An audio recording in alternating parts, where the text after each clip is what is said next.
পবিত্র রমজান মাসে ধর্মীয় অনুশীলনে উৎসাহ দিতে অনন্য উদ্যোগ নিলেন ক্রীড়া প্রতিমন্ত্রী আমিনুল হক।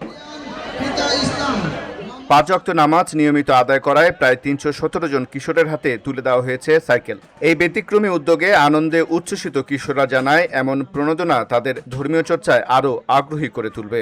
বসুন্ধরা, উত্তরা, বনশ্রী, কুড়িল ও বাড্ডা সহ রাজধানীর বিভিন্ন স্থানে অভিজাত ও অত্যাধুনিক মানের ফ্ল্যাট কেনার এক নির্ভরযোগ্য প্রতিষ্ঠান প্লেজেন্ট প্রপার্টিজ লিমিটেড। স্থানীয়দের মতে এটি শুধু পুরস্কার নয়, বরং তরুণ প্রজন্মকে সুশৃঙ্খল ও মূল্যবোধ সম্পন্ন জীবনের দিকে এগিয়ে নেওয়ার একটি ইতিবাচক বার্তা। এই আয়োজনকে ঘিরে এলাকা জুড়ে তৈরি হয়েছে উৎসবমুখর পরিবেশ, আর অভিভাবকরাও সন্তানের এমন স্বীকৃতিতে প্রকাশ করেছেন সন্তুষ্টি।